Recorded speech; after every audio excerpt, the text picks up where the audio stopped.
Why, hello there. I did not see you there. This is FlamingRose100 here, and I know this is not Will GW13. I believe that's how you pronounce your name. I'm not 100% sure. Sorry if I kind of mispronounced that. YouTube name's kind of annoying me. So, I'm here to make a video about decks. Now, when I make videos, I always am talking about the metagame. I'm always talking about like what makes a pro, what doesn't make a pro. And if you want to see that video, go to my channel, FlamingRose100, on YouTube.com. I look like Joker. And I make videos like how to fix the metagame, how to do all that sort of stuff. And I always talk about building your own decks, having your own decks, playing your own unique deck. And a lot of people ask me, well, how do I do that in a game that is so widespread, that is so big, that has so many cards that I can't even imagine some of the possibilities I could do? That is what I'm here to do for you today. No? Okay, you're leaving. You're going on Facebook. Okay, cool. Stay on Facebook. Anyways, I'm going to tell you how you can make your own fun deck that's still competitive, that still has things you could do.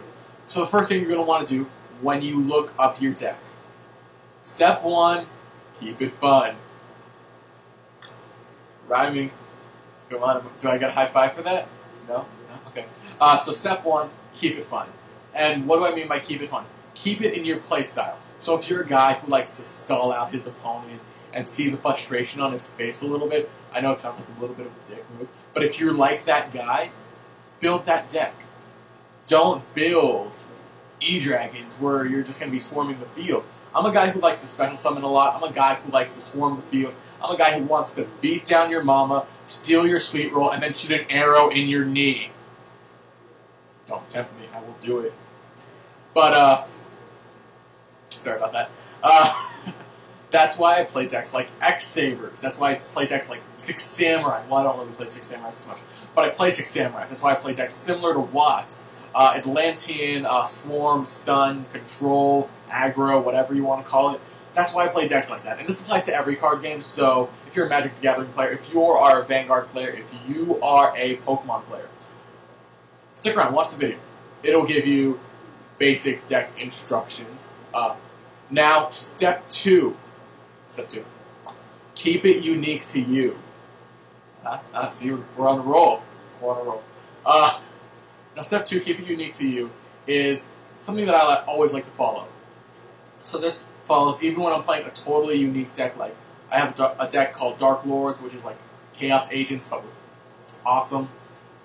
And I'm not saying Chaos Agents are bad, so Chaos Agent players, don't kill me. Please don't kill me. But yeah. Oh, God. I don't know why my arm is sore today. I don't know. I'm playing a little too much guitar. Anyways. Yes, keep it unique to you. What do I mean by keep it unique to you? So, for a perfect example would be like if I just go through my deck right now, X-Sabers, X-Saber, standard X-Saber plays. But wait, what's this? Scroll back a little bit. Garsem? Who plays Garsem in an X-Saber deck? I do. It just throws my opponent for a loop, and then it gives him the question, should he activate Dark Hole? Should he activate that Miracles? Because if he does, I could set up for my next 3 turns, basically. And I used to play an Atlantean deck. And what I used to love, well, when I played the Atlantean deck, Mermails were giant. It was like in December when Mermails were kind of at the peak of perfection. Like they were the cream of the crop right before Cosmo Blazer came out.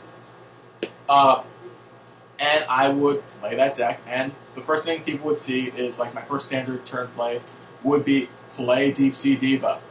So they see me slap a Deep Sea Diva on the field, and they're like, fuck, now I have to deal with Mermails. And sorry that I just cursed there. I'm trying to keep it PG as possible, so please don't kill me. And instead of going for, like, Mermail, Abyss, Ariel, whatever chick that helps you search out or special summon or whatever, I went for this guy. And what does this guy do? He lets me get out a really big boss monster in my first turn, which is always awesome. I always like doing big boss monsters first turn just to annoy my opponent. And that's one thing that I always like to do. So, we got step 1 done. Keep it fun. Step 2, keep it unique to you. Step 3, I did not think this step out, okay? I'm thinking of something that rhymes. Give me a second. Fuck it. I'm not... Screw the rhyming. I give up on the rhymes. So step 3 is play it consistently. Oh, God. When you stop thinking, that's when the best ideas come around. So step 3, play it consistently. Now, what do I mean by play it consistently? I don't mean like play it constantly, like whatchamacallit. Like don't play the same deck over and over and over and over and over and over and over again. When I say play it consistently, I mean play it till you always have that chance to make your next move, or play it to the point where like you could set up your next turn. So like if you're playing Laval's, for example, that's probably the best example I can give right now. If you're playing Laval's, or you could make Laval Ball chain and decide to just go for a big thing, like set up the top of your deck to go for something really nice. Or especially if you're playing Dark Worlds, if you play Dark Worlds, I hate you. I just want to let you know that deep down in the bottom of my heart, deepest, darkest regions of hell, I despise you. But if you are playing Dark Worlds, you could set up for your next turn and keep it playing consistently. So there we go. We have step 1. Keep it fun. Step 2, keep it unique to you. Step 3, play it consistently. Really bad puns all day long. Really bad rhyming. And I don't have very good timing. I'm not actually playing that one out. I feel like I should go shoot myself now. Anyways, other than those 3 rules, what else should you do? Look up other deck lists. Now, I'm not an advocate for net decking. I'm not that guy who's going to go out and say, oh, I want to play Gimmick Puppets, for example. Perfect example. And even though nobody's made a deck profile on Gimmick Puppets, I'm not just going to look up Gimmick Puppet decks for the OCG and copy that and fix it so it fits into the TCG. My hair's in my way. So, yes. That is something that you're not going to want to do. Just use it to build a skeleton. Like, I like to watch deck tech videos on, example, X-Sabers, Six Samurais, Elemental Heroes. Those aren't, I don't really play Elemental Heroes, but I tried it once. It was kind of fun. But yeah, you can watch the deck techs, you can watch all that sort of stuff. But remember, keep it fun. Keep it unique to you. So if you're always going to do it, go back to step 2. No. You're not finding my jokes funny. Alright, so a perfect example of a skeleton for a deck. And I'm going to start using my actual deck that I have right here to show you basic examples. So if you're playing an X-Saber deck, first thing you're always going to want to do is run 3 Dark Soul. Because Dark Soul is your Kickstarter.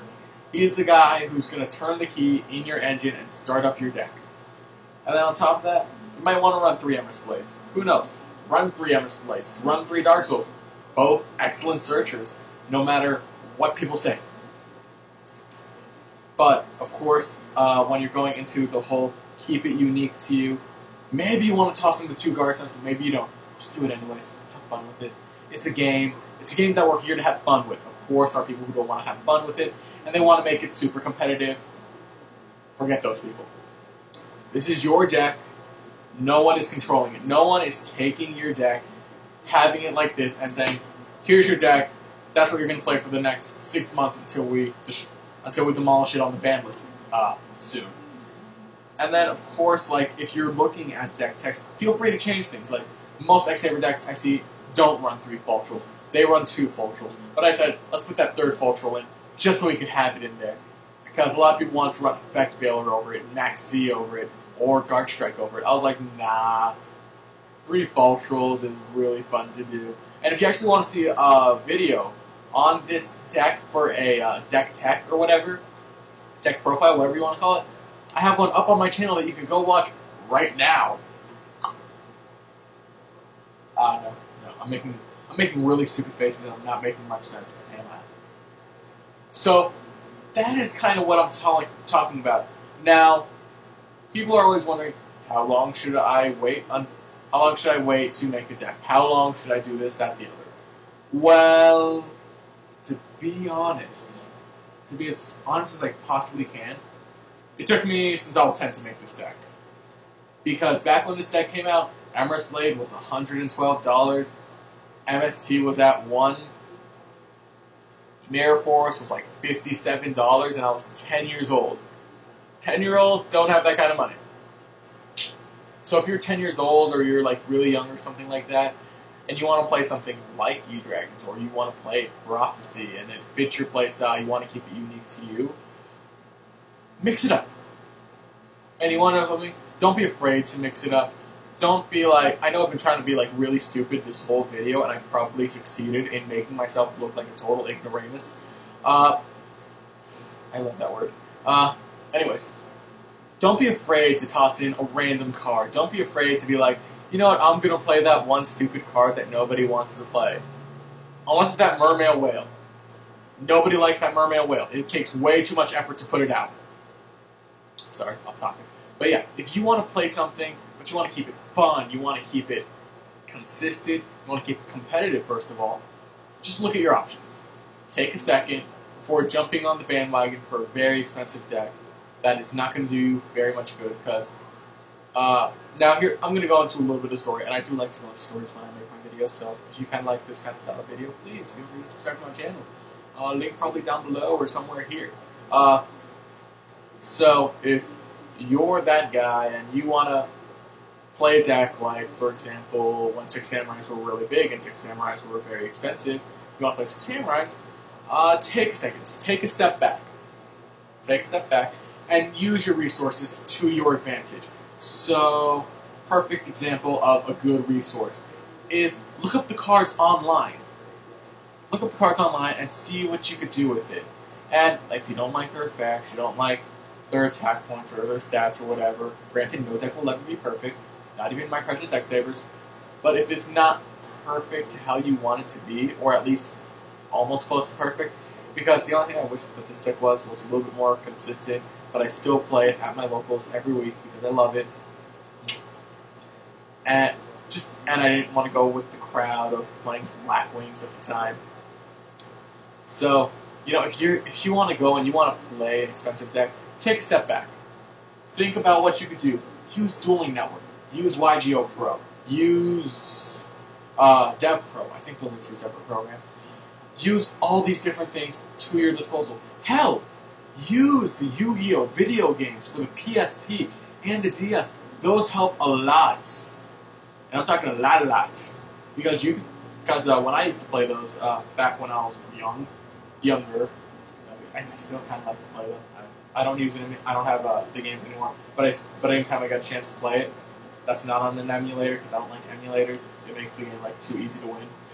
I always like doing it and then like ending up with a really unique deck at the end of the whole game. Like I would never have figured this deck out if it wasn't for this game. So definitely, if you're a Yu-Gi-Oh fan, and especially if you're low on cash, just follow the simple rules that I just put out for you. Step 1, keep it fun. Step 2, keep it unique to you.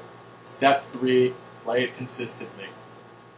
So, that's my thoughts on the deck, on deck building. And I never touched the subject on how long you should keep it, how long you should continue to build a deck until you give up. So I'm going to touch on that very slightly. Now, if you play a deck and it sucks, and you don't like it, and it's not working for you, don't play it. Give up. There's no shame in it. There's no shame whatsoever in giving up on a deck, no matter how much you like it. If you've been building it for the past 3 months, and you still can't get it to win more than 5 games in a row, just give up. And look for something in the similar range. Hell, maybe keep some elements from that deck that were good, and toss it into this new deck, and reincarnate it. Air quotes. So that's been my kind of discussion on deck building, deck thoughts, deck ideas, deck tags, deck, etc. Yada yada. I've been saying deck too much, and it's starting to sound like dick. Just saying. This has been FlamingRose100, telling you about all this little kind of deck stuff. telling you how to find that deck that's right for you. Signing off. Feel free to check out my channel over at youtube.com/FlamingRose100. I post videos for music, for guitar. That's why my forearm is like really irritated right now. It's much larger than it actually is. And this forearm doesn't seem, it seems similar. But I play guitar, I make Yu-Gi-Oh videos, I want to make dueling videos, and I'm going to be doing a few series of videos such as Road to YCS, so basically me preparing to go to a YCS and seeing how well I could do without anything and making videos about it. I want to make a deck review show where I take decks that you guys submit to me. So maybe you want to see a battling boxer deck, maybe you want to see I don't know, the Dolce deck profile. I'll test the deck for like a week or so, and I will make a deck profile and I'll tell you like reviews, like stuff like that. I have a video on my channel that's going to be touching that subject. And then I want to start up this whole live action Yu-Gi-Oh series thing, see if you guys would like it. Now if you're not into it, I totally 100% understand. I'm not going to be that guy.